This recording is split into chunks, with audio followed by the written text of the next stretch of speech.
അമേരിക്കയും ഇറാനും തമ്മിൽ 10 ദിവസത്തെ വെടിനിർത്തലിന് ഖത്തർ നിർദ്ദേശം മുന്നോട്ട് വെച്ചു.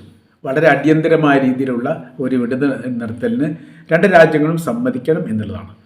അതിലെ കരാറിൽ പറയുന്ന കാര്യം ഇങ്ങനെയാണ്: പൂർണ്ണമായ രീതിയിൽ യുദ്ധാവസാനം അമേരിക്ക നടത്തുക, അതോടൊപ്പം തന്നെ സ്വതന്ത്രമായ രീതിയിൽ ഹോർമുസ് കടൽ ഇറാൻ തുറക്കുകയും ചെയ്യാം. ഹോർമുസുമായിട്ട് ബന്ധപ്പെട്ട് വലിയ സാമ്പത്തിക പ്രയാസങ്ങൾ ലോകാടിസ്ഥാനത്തിൽ ഉണ്ടായിട്ടുണ്ട്.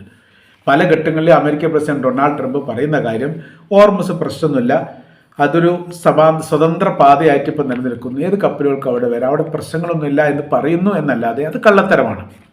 ഒരു കപ്പലിന് അങ്ങോട്ട് പോകാൻ പറ്റുന്നില്ല. ഒറ്റപ്പെട്ട 1, 2, 3 കപ്പലുകൾ ഇറാൻ്റെ അനുമതിയോടുകൂടി പോകുന്നു എന്നതല്ലാതെ 100-ലധികം കപ്പലുകൾ നിത്യേന പോയിക്കൊണ്ടിരുന്ന ഈ കടലെടുക്ക് ഏറെക്കുറെ അടഞ്ഞു കിടക്കുന്ന രീതിയിലാണ് കാണാൻ വേണ്ടി സാധിക്കുന്നത്. അപ്പോൾ മധ്യസ്ഥ തത്വങ്ങൾ തങ്ങൾ അറിഞ്ഞിട്ടുണ്ട് എന്ന് ഇറാൻ പ്രതികരിച്ചു. ഖത്തറുമായിട്ട് ബന്ധപ്പെട്ട വിഷയത്തെക്കുറിച്ചാണ് പറയുന്നത്.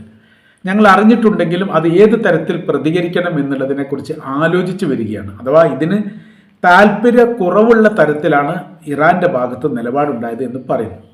ഇനി അമേരിക്കയുടെ ഭാഗത്തുനിന്ന് ഈ വിഷയവുമായിട്ട് ബന്ധപ്പെട്ടതിനെക്കുറിച്ചുള്ള മറുപടികൾ ഇതുവരെ ലഭിച്ചിട്ടില്ല. ട്രംപിനോട് ഈ കാര്യം നേരിട്ട് തന്നെ പറഞ്ഞിട്ടുണ്ടെന്നാണ് പറയുന്നത്.